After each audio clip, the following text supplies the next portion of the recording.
اچھا، حج کے مسائل جب سنے جاتے ہیں نا تو لوگ کافی پریشان ہوتے ہیں.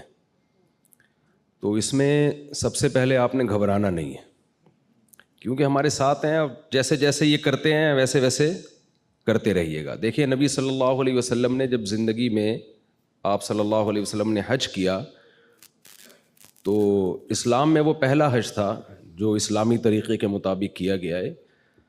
تو کیسے ہوا؟ کتنے آرام سے. جیسے جیسے نبی صلی اللہ علیہ وسلم نے کیا صحابہ نے بھی ویسے ہی کر لیا.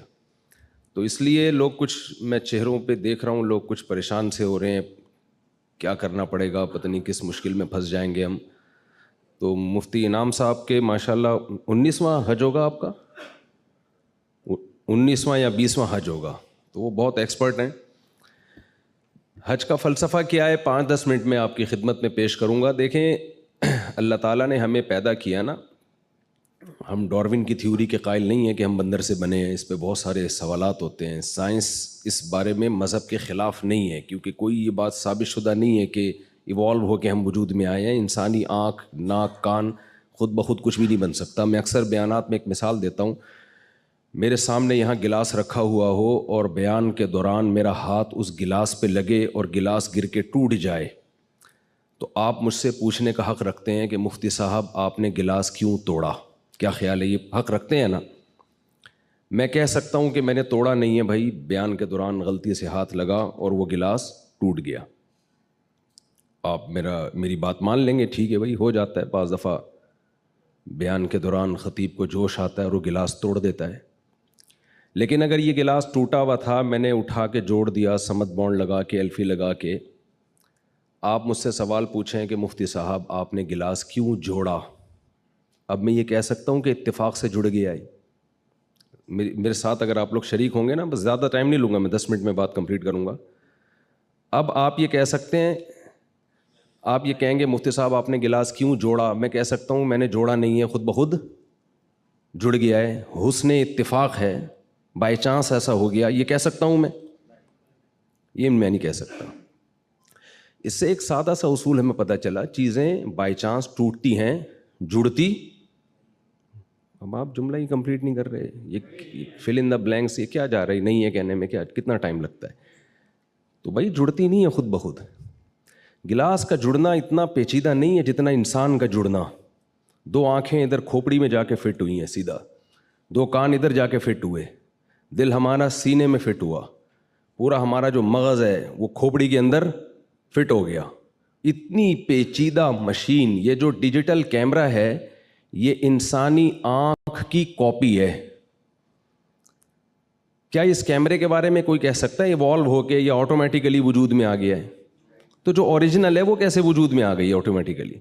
تو یہ بہت بڑی پھینکی ہے ڈارون نے کہ ایسا ہو سکتا ہے ہوا ہو. اس نے بھی کوئی فیکٹ کے طور پہ اس کو بیان نہیں کیا، حقیقت کے طور پہ بیان نہیں کیا ہے، بلکہ ایک بات کی ہے کہ شاید ایسا ہوا ہو. تو اس شاید کو ہم نے پیغمبروں کے مقابلے میں لا کے ایسا اس پہ یقین کر لیا ہے کہ 100% ایسا ہی ہوا ہوگا. تو یہ ممکن نہیں ہے.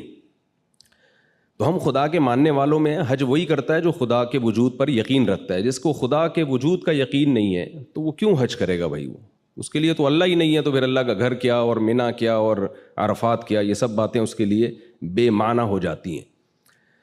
اب خدا کو ماننے والے کی 2 قسمیں. ایک وہ ہیں جو مانتے ہیں، بس ایسے مانتے ہیں کہ ہے، کیا کریں، ہے تو کیا کریں بھائی. بہت سے ایسے لامذہب لوگ ہیں جو کہتے ہیں ہم گاڈ پہ بلیو رکھتے ہیں، اس کائنات کو کسی نے بنایا. آپ آرٹیفیشل انٹیلیجنس سے پوچھیں تو اس کا بھی یہی جواب ہے کہ کوئی گاڈ ہے، کوئی ہے جس نے اس کائنات کو بنایا اور اس نظام کو چلایا ہے. لیکن اللہ ایسے ماننے والوں کو مانتا نہیں ہے. یہ ایسا ہی ہے جیسے آپ کہیں یہ میرے والد صاحب ہیں، یہ میری والدہ ہیں. والد صاحب آپ کو کوئی کام کہتے ہیں، آپ کرتے نہیں ہیں. آپ آئی ڈی کارڈ میں اپنے نام کے ساتھ والد صاحب کا نام ڈالنے کے لیے تیار نہیں ہیں، لیکن آپ سے جب پوچھا جاتا ہے کہ آپ کے والد صاحب کون ہیں، آپ کہتے ہیں یہ جی یہ جمشید صاحب میرے والد صاحب ہیں. تو جمشید صاحب بولیں گے بیٹا ایسے تکلف کی ضرورت کیا ہے جب تم میری ایک بات مانتے نہیں ہو، آئی ڈی کارڈ میں اپنا نام میرے نام کے ساتھ ڈالنے کے لیے تیار نہیں ہو، تو یہ خام خواہ میں تکلف کہ یہ میرے والد صاحب ہیں، یہ میری والدہ ہیں، اس تکلف کی ضرورت نہیں ہے. تو خدا کے ماننے والے بھی دو قسم کے ہوتے ہیں. کچھ تو ایسے ہوتے ہیں جو جیسے انگریزوں میں آپ نے دیکھا ہوگا جب کوئی پرابلم ہو کہتے ہیں اوہ مائی گاڈ, کہتے ہیں نا, گاڈ کو تو وہ بھی مانتے ہیں. اب آگے گاڈ ان سے کیا مطالبہ کرتا ہے؟ گاڈ کہتے ہیں زنا حرام ہے, بدکاری حرام ہے. انگریز مانتا ہے اس کو؟ کہتے ہیں جاؤ, کہتے ہیں ہماری انڈیویجول لائف ہے, ہم انڈیپینڈنٹ ہیں, ہم جو چاہیں کریں. گاڈ کہتا ہے کہ شراب حرام ہے, گورا مانتا ہے اس کو؟ اگر نہیں کہیں گے نا سب لوگ تو مجھے ذرا خوشی ہوگی. جی بالکل. گاڈ کہتا ہے کہ لا تقل لہما افن, بوڑھے ماں باپ کے سامنے اف بھی مت کرو. گورا کہتا ہے اف تو دور کی بات, بڑھاپے میں اولڈ ہاؤس میں جمع کرا کے آ جاتا ہے وہ, ٹینشن ہی ختم کرو بھائی. گاڈ اس بات پہ راضی ہوتا ہے؟ گاڈ تو کہتا ہے وَوَصَّيْنَا الْإِنسَانَ بِوَالِدَيْهِ, ہم نے وصیت کی ہے کہ اللہ کے بعد سب سے بڑا حق کس کا ہے؟ ماں باپ کا. تو گورے کا بھی گاڈ سے ایک رشتہ ہے جو نہ ہونے کے برابر. نہ وہ شراب کو حرام کہتا ہے, نہ وہ بدکاری کو حرام کہتا ہے, نہ وہ فیملی سسٹم کو اس کی کوئی ویلیو ہے ان کی نظر میں. چچا خالو پھپھا کا لفظ ہی ان کی مارکیٹ سے شارٹ ہو گئے ہیں, پورے رشتے ہی مارکیٹ سے. ان کی مارکیٹ میں ہر چیز ملے گی آپ کو, رشتے نہیں ملیں گے. تو اللہ جو ہے اسلام کی صورت میں جو اللہ نے ہمیں دین دیا, دین برحق دیا, اس میں دو چیزوں کا نام ہے اسلام. کہ آپ کا ریلیشن, یعنی اسلام کو اگر آسان لفظوں میں ایکسپلین کیا جائے تو اسلام از دا نیم آف ریلیشن شپ. اسلام نام ہے ریلیشن کو قائم کرنے کا, کہ آپ انڈیویجول نہیں ہیں, انڈیپینڈنٹ نہیں ہیں. آپ کو پیدا کرنے میں کسی کا ارادہ ہے, پھر آپ جب پیدا ہوئے تو آپ کو پالنے میں آپ کے ماں باپ نے مدد کی ہے. خلق من الماء بشرا فجعلہ نسبا وصہرا, اللہ کہتے ہیں ہم نے ایک پانی سے بنایا اور دو خاندان دے دیے تمہیں, ایک ددیال اور ایک ننیال اور ایک سسرال. یہ اللہ نے سسرال کا تذکرہ کیا, اگرچہ مجھے ڈر لگ رہا ہے کہتے ہوئے, لیکن فجعلہ نسبا, ایک نسب والا خاندان اور ایک بلوغت کے بعد سسرال والا خاندان. تو یہ ریلیشن ہے خاندان کا, اور ایک ریلیشن ہے خالق اور مخلوق کا. تو اسلام دو چیزوں کا نام ہے کہ اپنا رشتہ اللہ سے بھی مضبوط کرو اور مخلوق سے بھی مضبوط کرو. مخلوق سے ریلیشن کیسے مضبوط ہوگا اس کی ڈیٹیل بیان کی ہے. ایسے گوروں کی طرح ہوائی باتیں نہیں کی ہے, ویمن رائٹس اور ہیومن رائٹس, خام خواہ کے فضول نعرے ہوائی جس کا کوئی نہ سر نہ پاؤں. آپ انگریزوں سے پوچھیں کہ ویمن رائٹس کیا ہیں تو وہ کہیں گے کہ ہر خاتون سے آپ اچھے طریقے سے بات کریں, کسی سے آپ دل آزاری نہ کریں. بھائی ہیومن رائٹس کیا ہیں؟ بھائی سب چوری نہ کریں اور کسی پہ ظلم نہ کریں.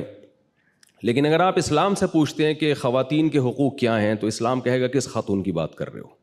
بھائی ماں کی بات کر رہے ہو تو اس کے الگ رائٹ ہیں, بیٹی کی بات کر رہے ہو تو اس کے الگ رائٹ ہیں, بہن کی بات کر رہے ہو تو اس کے الگ رائٹ ہیں. بیٹی کے رائٹ کیا ہیں؟ آپ اپنی وراثت سے اس کو محروم نہیں کر سکتے. انگریزوں میں یہ حق ہے, مغربی دنیا میں حق ہے کہ آپ بیٹی کو وراثت نہ دینا چاہیں تو آپ کا یہ رائٹ ہے. اسلام میں کیا ہے کہ بھئی آپ بیٹی کو وراثت سے محروم نہیں کر سکتے. تو رائٹ کس میں زیادہ ہوئے؟ اسلام میں زیادہ ہوئے نا. تو ایک ایک رائٹ کی ڈیٹیل بیان کی ہے, ماں کے حقوق, بیوی کے حقوق, بیٹی کے حقوق, بہن کے حقوق. اسی طرح اسلام میں خالق کے بھی کچھ حقوق ہیں. صرف اوہ مائی گاڈ کی حد تک آپ نے خدا کو یاد نہیں کرنا, اتنا کافی نہیں ہے. تو اللہ نے مخلوق کے خالق سے ریلیشن کے لیے ہمیں 5 ارکان دیے ہیں. سب سے پہلے تو کلمہ توحید ہے کہ اس کے ساتھ کسی کو آپ نے شریک نہیں کرنا. یہ باتیں چلتی ہیں. اصل تو آپ کے گائیڈ ہیں مفتی انعام صاحب, میں بھی ان سے سیکھتا ہوں الحمدللہ. اور مجھے پچھلے 2021 یا 22 میں نے حج کیا تھا تو مجھے بہت کچھ سیکھنے, ابھی بھی میں نے مسائل حضرت سے ہی سیکھ رہا ہوں. کیونکہ دیکھیں یہ حج ایسی چیز ہے جو کتابوں سے نہیں آتی. ملا علی قاری رحمۃ اللہ علیہ کا مشہور واقعہ ہے نا, انہوں نے حج پہ پوری کتاب لکھی, طواف کرنے گئے تو الٹا طواف شروع کر دیا انہوں نے. تو کسی نے کہا کہ ملا علی قاری کی کتاب پڑھ کے ہی آ جاتے ہیں. ان کو یہ نہیں پتا کہ یہ ملا علی قاری ہی ہیں جو کتاب لکھ کے بھی الٹا طواف شروع کر دیا انہوں نے. تو ایک اسلام میں دوسرا رکن ہے نماز. یہ اللہ کے اور مخلوق کے ریلیشن کو قائم کرنے کے لیے. اگر آپ نماز نہیں پڑھتے, آپ صبح شام کہیں میں خدا کو مانتا ہوں, اللہ کہتا ہے ایسے ماننے پر تو گورنمنٹ کی طرف سے کوئی پابندی نہیں ہے, آپ کا کچھ جاتا بھی نہیں ہے, تو ایسے مانتے رہیں آپ. اسی طرح زکوٰۃ ہے، اسی طرح روزہ ہے، اسی طرح حج ہے۔ اب ہم جو عبادتیں دیکھتے ہیں، اللہ نے ہمیں جو عبادات دی ہیں وہ دو طرح کی عبادتیں ہیں۔ کچھ عبادتیں ایسی ہیں جن کی لاجک بہت آسانی سے سمجھ میں آ جاتی ہے، جیسے زکوٰۃ ہے، بہت آسانی سے سمجھ میں آتا ہے کہ زکوٰۃ کا مقصد کیا ہے، غریبوں کی مدد کرنا۔ یہ ہر مذہب میں ہے، ہر قوم میں ہے کہ آپ ضرورت مند لوگوں کی مدد کریں گے، لوگ تعریف کرتے ہیں۔ یہ ایک لاجک ہے، اس کی ایک سمجھ میں آتا ہے یہ کام۔ نماز سمجھ میں آتی ہے، آپ وضو کرتے ہیں، صاف ستھرے ہو کے مسجد جاتے ہیں، اللہ کے سامنے جھکتے ہیں، اس کی تعریفیں کرتے ہیں، سبحان ربی الاعلیٰ، سبحان ربی العظیم، ایاک نعبد و ایاک نستعین۔ لیکن اللہ تعالیٰ کچھ عبادات ہمیں ایسی دیتے ہیں جن کی سرسری غور جب آپ کرتے ہیں تو اس کی کوئی لاجک سمجھ میں آتی نہیں ہے کہ یہ کیوں ہے۔ تو اس کی ایک ہی لاجک ہے، وہ لاجک یہ ہے کہ میں یہ دیکھنا چاہتا ہوں تم میرے بندے ہو، میرے غلام اپنے آپ کو سمجھتے ہو یا نہیں سمجھتے۔ آپ نے فوج میں دیکھا ہوگا ٹریننگ کے دوران نا، بعض دفعہ کیا ہوتا ہے، فوجی آفیسر کیڈٹ کو بولتا ہے کہ جاؤ یہ کین یہاں سے اٹھا کے وہاں رکھ دو، وہ بیچارہ بھاگا بھاگا جا رہا ہوتا ہے، رکھ کے آتا ہے، کہتا ہے واپس اٹھا کے لے آؤ۔ کہتے ہیں سر آپ نے وہاں رکھوایا کیوں تھا جب واپس لے کر آنا تھا؟ تو وہ کیا سکھاتے ہیں، آرڈر از آرڈر۔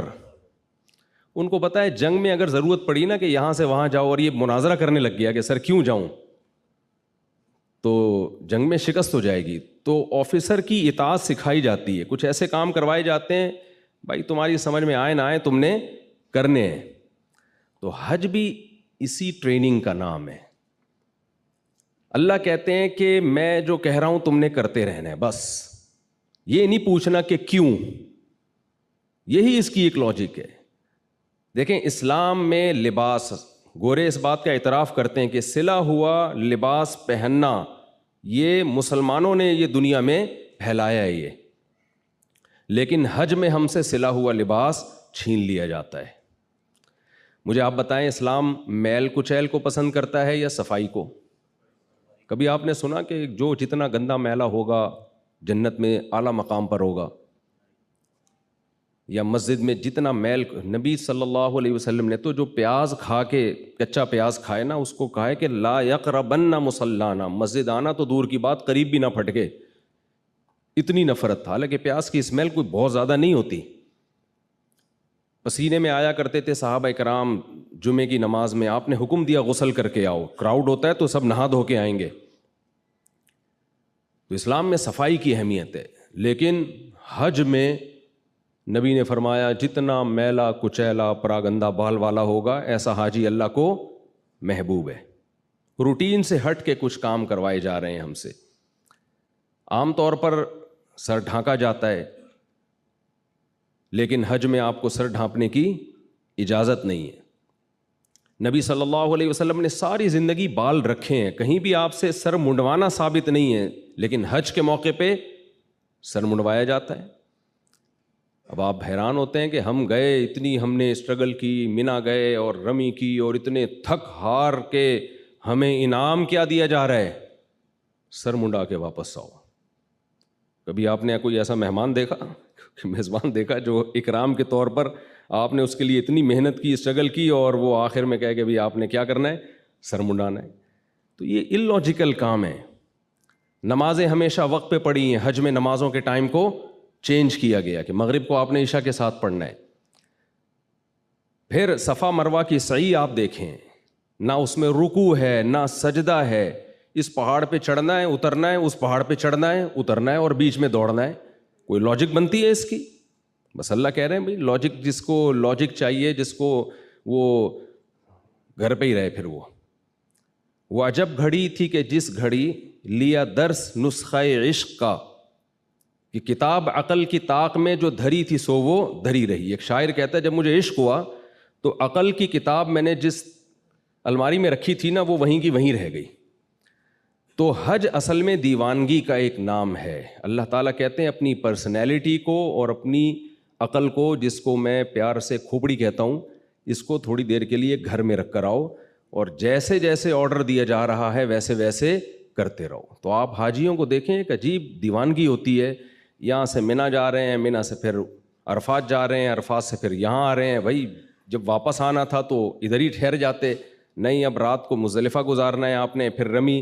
یہ جو ابھی مفتی صاحب فرما رہے تھے چھوٹا شیطان, درمیانہ شیطان, بڑا شیطان, تو نئے آنے والے لوگ سمجھتے ہیں کہ وہاں سچی مچی کا شیطان موجود ہے. سچی مچی کے شیطان تو یہاں جتنے پاکستان میں اتنے سعودی عرب میں نہیں ہیں, تو وہاں جانے کی ہمیں ضرورت ہی نہیں ہے. شیطان نہیں ہے وہاں پہ, ایک علامت ہے کہ یہاں شیطان نے حضرت ابراہیم کو ورغلانے کی کوشش کی تھی, وہ ایک نشانی ہے, ایک عمارت قائم کی ہے. وہ عمارت بھی سعودی گورنمنٹ نے بنائی ہے تاکہ لوگوں کو پتہ چلے بھئی یہاں کنکری مارنی ہے. نہ وہاں شیطان ہے, نہ وہاں کسی کو کنکری لگ رہی ہے. ٹھیک ہے, شیطان اس سے ناراض تو ہوتا ہے کہ ابراہیم علیہ السلام کی سنت کو زندہ کیا جا رہا ہے, لیکن آپ نے وہاں 7 کنکریاں مارنی ہیں. تو یہ سارے کام ہم سے کروائے جاتے ہیں یہ بتانے کے لیے کہ تم خدا کے وجود پر صرف اوپر سے ایمان رکھتے ہو یا خدا کو ریئل لائف میں بھی گاڈ اور خدا اللہ جو ہے وہ موجود ہے. تبھی نبی صلی اللہ علیہ وسلم نے فرمایا کہ حج مبرور جو ہے اس سے انسان کے ایسے گناہ معاف ہوتے ہیں جیسے آج پیدا ہوا ہو. وہ اگر صحیح طرح سے حج کیا جائے, اس فلسفے کو سامنے رکھ کے کیا جائے کہ ہم اللہ کے وجود پر یقین رکھتے ہیں, اور ایسا یقین رکھتے ہیں کہ اللہ, دیکھیں ابراہیم علیہ السلام نے جب اپنے بیٹے کو ذبح کرنے کے لیے لٹایا ہے, اس کی کوئی لاجک بنتی ہے کیا؟ کوئی اس کی حکمت سمجھ میں آتی ہے؟ اس معصوم بچے نے کیا کیا تھا؟ کچھ بھی نہیں کیا تھا. لیکن جب اللہ کہہ رہا ہے, اللہ ویسے بھی تو موت دے سکتا ہے کسی کو, جب اللہ کہہ رہا ہے تو بس کرنا پڑے گا. تو یہی قربانی کا بھی فلسفہ ہے, یہی حج کا بھی فلسفہ ہے. تو حج میں بھی آپ کو, کیونکہ بہت سے لوگ جاتے ہیں, پچھلے سال 2-3 سال پہلے میں گیا تھا تو کچھ لوگ مولانا لوگوں سے لوگ سوال پوچھتے ہوئے بھی ڈر رہے ہوتے ہیں کہ ایسا نہ ہو کہ کوئی فتویٰ نہ لگا دیں ہمارے اوپر. دل میں کچھ خیالات ہوتے ہیں. ایک صاحب آئے کہنے لگے مفتی صاحب یہ سمجھ میں نہیں آ رہا, ہم کبھی وہاں جا رہے ہیں, کبھی ہم یہاں جا رہے ہیں, کبھی ہم ایسے کر رہے ہیں, کبھی بیت اللہ کے چکر لگا رہے ہیں. میں نے کہا اگر سمجھ میں آ رہا ہوتا تو پھر یہ اتنی مزیدار عبادت تھوڑی ہوتی جتنی مزیدار عبادت ہے حج. حج مزے کی عبادت جبھی بنتی ہے جب سمجھ میں نہ آ رہا ہو اور ہم کیوں کر رہے ہوں, صرف اللہ کے کہنے پر. تو یہی سمجھ میں آ رہا ہے ہمارے کہ اللہ ہمارا رب ہے, اس نے ہمیں پیدا کیا, کہتے جاؤ میرے گھر کا طواف کر کے آؤ, سعی کر کے آؤ. تو ہم جاتے ہیں, کر کے آ جاتے ہیں. تو جو اللہ پہ ایمان رکھتے ہیں وہ یہ کام خوشی خوشی کر لیتے ہیں, جو ایمان نہیں رکھتے وہ ساری زندگی سوچنے میں گزار دیتے ہیں. اللہ تعالیٰ ہمیں حج کی برکتیں نصیب فرمائے. یونیورسل بردر والوں کے ساتھ میں نے پہلے بھی حج کیا تھا, اس سال بھی ارادہ ہے. بہت اچھی سروسز دیتے ہیں, لیکن دیکھیں 100% دنیا میں کوئی بھی ٹھیک نہیں ہوتا, تھوڑی بہت اونچ نیچ ہو جاتی ہے. اچھا یہ ٹریول ایجنسیاں ہوتی بڑی ہوشیار ہیں. یہ آپ کو شروع میں مکہ مدینہ کے فضائل بتائیں گے, یہاں چپ رہنا ہے, شور نہیں مچانا, بالکل ایک لفظ نہیں بولنا. انہوں نے ناقص انتظام کیا ہوا ہوتا ہے, ناقص انتظام کیا ہوا ہوتا ہے اور پہلے سے ڈرایا ہوا ہوتا ہے بالکل چپ, تو انتظام ٹھیک نہیں ہوتا. تو اب آپ نے دیکھا یار یہ تو روٹی صحیح نہیں مل رہی, یہ تو دہی صحیح نہیں مل رہی, یہ تو کھانا صحیح نہیں مل رہا. اب آپ نے اتنے ڈرا دیا گیا ہوتا ہے کہ آپ کہتے ہو بھائی بس چپ ہی رہنا ہے ورنہ حج ضائع نہ ہو جائے. تو ایسے لوگوں کو میں کہتا ہوں وہاں چپ رہو, لیکن ادھر آ کے بول دیا کرو. واپس آ کے لوگ پھر واپس آ کے نہیں بولتے. لیکن ان کا جو میں نے دیکھا جب میں نے حج کیا ان کے ساتھ, تو الحمدللہ بہت اچھی سروسز تھیں. پھر بھی اگر کوئی اشکال ہوتا ہے کسی کو تو آپ کمپلین کر سکتے ہیں. اللہ تعالیٰ ہمارے اس سفر کو آسان کرے اور اسے ہماری زندگی کو تبدیل کرنے کا اللہ تعالیٰ ذریعہ بنائے. جزاکم اللہ احسن الجزا.